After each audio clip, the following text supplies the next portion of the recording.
विधानसभा के प्रभारी, राज्यसभा के लोकप्रिय सांसद श्री मिथिलेश कुमार कठेरिया जी, भारतीय जनता पार्टी के मंडल के अध्यक्ष श्री गौरांग भौमिक जी, प्रीतम देवनाथ जी, ओबीसी मोर्चा के प्रदेश के अध्यक्ष श्री समीर रंजन घोष जी,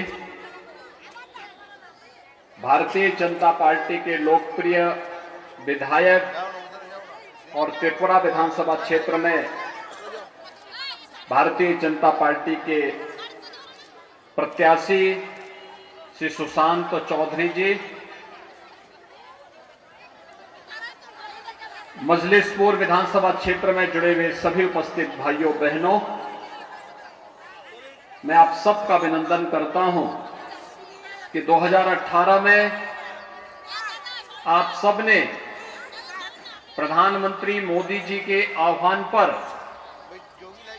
त्रिपुरा राज्य में सुरक्षा और सुशासन के लिए भारतीय जनता पार्टी को विजयी बनाया था। श्री सुशांत चौधरी यहां से एमएलए बने थे, फिर मिनिस्टर बने और त्रिपुरा नए भारत का एक विकास की प्रक्रिया में तेजी के साथ बढ़ता हुआ राज्य के रूप में उभर करके सामने आया है। इसके लिए आप सभी का मैं हृदय से अभिनंदन करता हूं। भाइयों बहनों, आपने पिछले 5 वर्ष के अंदर बदलते हुए त्रिपुरा को देखा है। जो त्रिपुरा पहले हिंसा से ग्रसित था, सीपीएम और कांग्रेस के भ्रष्टाचार में त्रस्त था, जहां विकास की योजनाओं का लाभ यहां के नागरिकों को नहीं मिल पाता था, आस्था का सम्मान नहीं था, आज वो त्रिपुरा विकास की एक नई कहानी कह रहा है। 3 लाख परिवारों को प्रधानमंत्री आवास योजना का लाभ मिल जाना,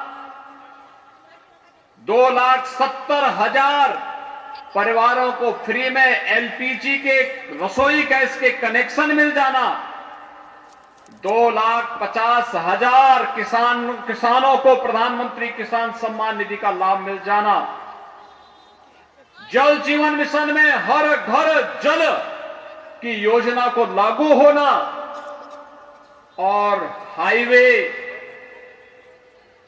एयरवे, गांव-गांव की कनेक्टिविटी ये बेहतर होना,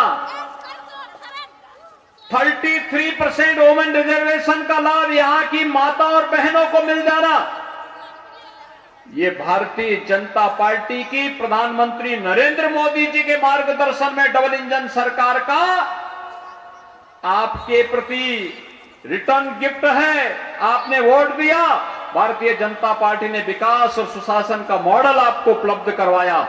आज ये त्रिपुरा के अंदर भी देखने को मिल रहा है। आप सब जानते हैं कि केवल आपकी आस्था का सम्मान कोई एक दल कर पाएगा तो भारतीय जनता पार्टी कर पाएगा। अयोध्या में 500 वर्षों से हम इंतजार कर रहे थे भगवान श्री राम के भव्य मंदिर निर्माण का। आज अयोध्या में भगवान राम के भव्य मंदिर के निर्माण का कार्य युद्ध स्तर पर चल रहा है। अगले 1 वर्ष के अंदर अयोध्या में भगवान राम का मंदिर भी बनेगा और 500 वर्षों के बाद भगवान श्री राम अपने मंदिर में प्रतिष्ठित होकर के हम सबको आशीर्वाद भी देंगे। क्या अयोध्या में राम मंदिर का निर्माण एक कम्युनिस्ट कर पाते? क्या कांग्रेस के लोग कर पाते? भाइयों बहनों, ये तो इसमें बैरियर थे। आपने इस सदी की सबसे बड़ी महामारी को, कोरोना महामारी को देखा है। फ्री में टेस्ट, फ्री में उपचार, फ्री में वैक्सीन, और जब से कोरोना प्रारंभ हुआ तब से लेकर के अब तक हर जरूरतमंद परिवार को फ्री में खाद्यान्न उपलब्ध कराने का कार्य भी डबल इंजन की भारतीय जनता पार्टी की सरकार दे रही है। क्या ये काम कम्युनिस्ट कर पाते? क्या ये काम कांग्रेस कर पाती? कभी नहीं करती, क्योंकि उनके एजेंडे में गरीब नहीं है, किसान भी नहीं है, नौजवान भी नहीं है, महिलाएं भी नहीं है, गांव भी नहीं है। विकास उनके एजेंडे का हिस्सा नहीं, आस्था का सम्मान करना उनके एजेंडे का हिस्सा नहीं। हिंसा, लूटपाट, हिंदू आस्था के साथ खिलवाड़, अराजकता, गुंडागर्दी, भ्रष्टाचार, यही तो इनकी पहचान है। कांग्रेस और कम्युनिस्ट अपने शासनकाल में यही करते रहे हैं। पिछले 5 वर्ष में डबल इंजन सरकार ने त्रिपुरा के अंदर जितना कार्य किया, भाइयों बहनों, जितना कार्य 5 वर्ष में हुआ, मैं दावे के साथ कह सकता हूं कि 35 वर्ष तक सीपीएम की गवर्नमेंट त्रिपुरा के अंदर थी, उसका आधा भी कार्य नहीं कर पाई थी। और पिछले 5 वर्ष डबल इंजन सरकार को पटरी में लाने में लगे। अगले 5 वर्ष विकास की प्रक्रिया को बुलेट ट्रेन की स्पीड से आगे बढ़ाने के लिए, तेजी के साथ आगे बढ़ाने में उसको मदद मिलेगी। इस देश से फिर से भारतीय जनता पार्टी त्रिपुरा के आने के अंदर आवश्यक है। और मैं यही अपील करने के लिए आज आपके पास आया हूं। त्रिपुरा पूर्वोत्तर राज्यों में आज विकास दिख रहा है। प्रधानमंत्री मोदी जी ने डेवलपमेंट का जो मॉडल देश को दिया, अपनी लुक ईस्ट पॉलिसी को ध्यान में रख करके पूर्वोत्तर के राज्यों के लिए केंद्रीय मंत्रियों को विशेष जिम्मेदारी दी है। एक जवाबदेही तय कर रखी, हर सप्ताह कोई ना कोई केंद्रीय मंत्री पूर्वोत्तर के राज्यों में रहता है, यहां पर आने वाली सुविधा की समीक्षा करता है, उन योजनाओं को हर नागरिक तक पहुंचाने का कार्य करता है।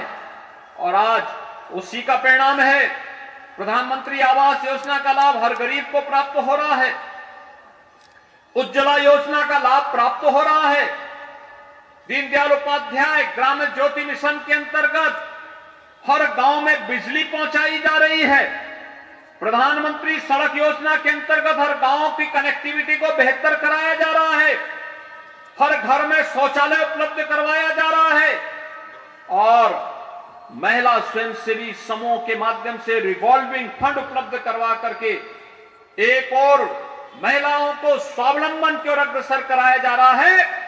वहीं 33% रिजर्वेशन देकर के उन्हें सरकारी नौकरियों में भी उनकी व्यवस्था सुनिश्चित की जा रही है।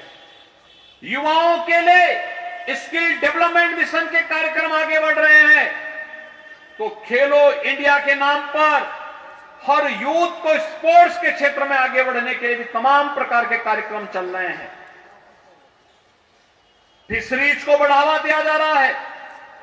आज पूर्वोत्तर में मेडिकल कॉलेज बन रहे हैं, आईआईटी बन रही है, आईआईएम बन रहे हैं, पर्यटन विकास की ढेर सारी संभावनाएं आगे बढ़ रही हैं। यह तब संभव हो पाया है जब डबल इंजन की सरकार कार्य कर रही है। और आज इसीलिए मैं आप सबसे कहने के लिए आया हूं, यह समय भारतीय जनता पार्टी के नेतृत्व में अपने अपने राज्यों को विकास की नई ऊंचाइयों तक पहुंचाने का समय हम सबके पास है। और आपने सुशांत चौधरी को भारी बहुमत से विजयी बनाया था। भारी विजय बनाने के लिए फिर मैं अपील करने के लिए आया हूं। भारतीय जनता पार्टी ने उन्हें मिनिस्टर बनाया। मजलिसपुर में विकास की हर योजना को लाने का कार्य उन्होंने विगत 5 वर्ष के अंदर किया। कनेक्टिविटी को, आवास योजना को, किसान सम्मान निधि को, स्कॉलरशिप को, हर एक तबके के लिए कोई ना कोई योजना मजलिसपुर में आई, जो पहले भेदभाव का शिकार हो जाती थी, जिसके नाम पर कम्युनिस्ट लूट खसोट करते थे। आज यहां पर किसी भी प्रकार की कोई लूट खसोट नहीं है। एक नया मॉडल विकास का आपको उपलब्ध हो रहा है और इसी के लिए आज अपील करने के लिए मैं आपके बीच आया हूं कि विगत वर्ष भी मैं आया था, तब भी मैंने श्री सुशांत चौधरी को कहा था भारी बहुमत से आप विजयी होंगे, और वो विजयी बने थे, आपने विजयी बनाया था। और मैं आज फिर आपसे अपील करने के लिए आया हूं, श्री सुशांत चौधरी को भारी बहुमत से विजयी बनाएंगे। सभी लोग सहमत हैं?